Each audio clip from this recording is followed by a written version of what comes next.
ఆడవారిలో రక్తం పెరగాలంటే ఇవి ఖచ్చితంగా తినండి. చాలా మంది ఆడవారిలో ఎనీమియా మరియు లో హిమోగ్లోబిన్ హ్యూజ్ ప్రాబ్లం. రక్తం తక్కువైతే అలసట, కళ్ళు తిరగటం, హెయిర్ ఫాల్, మూడ్ స్వింగ్ అన్నీ వస్తాయి. రక్తం పెరగాలంటే ఇవి తినండి. ఒకటి బీట్రూట్.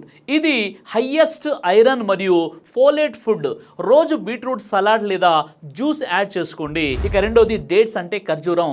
ఇది న్యాచురల్ ఐరన్ బూస్టర్. రోజుకు 3 నుండి 4 డేట్స్ రాత్రి తినండి. ఎనర్జీ కూడా ఇన్స్టంట్గా ఇస్తాయి. ఇక మూడోది జాగరి అంటే బెల్లం. వైట్ షుగర్ కంటే 100% బెటర్ ఫర్ హిమోగ్లోబిన్. ఆఫ్టర్నూన్ చిన్న పీస్ బెల్లం తీసుకుంటే బెనిఫిట్ ఉంటుంది. ఇక నాలుగోది స్పినాచ్ లేదా గ్రీన్ వెజ్జీస్. పాలకూర, గోంగూర, మేథి వీటిలో ఐరన్ మరియు విటమిన్ సి రిచ్గా ఉంటుంది.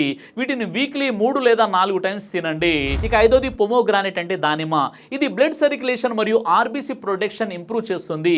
జ్యూస్ లేదా డైరెక్ట్ ఫ్రూట్గా తినవచ్చు. ఇక బోనస్ టిప్ ఏంటంటే విటమిన్ సి ఫుడ్ కూడా యాడ్ చేయండి. అంటే లెమన్, ఆరెంజ్ ఆమ్లా. దీనివల్ల ఐరన్ అబ్సర్ప్షన్ డబుల్ అవుతుంది. బ్లడ్ తగ్గిపోయాక మెడిసిన్ కాదు, డైట్ మరియు life style change biggest solution. ఈ ఫుడ్స్ రెగ్యులర్గా తీసుకుంటే 3 నుండి 4 వారాల్లో డిఫరెన్స్ అనేది మీరే చూస్తారు. ఈ వీడియోని లైక్ చేసి షేర్ చేయండి.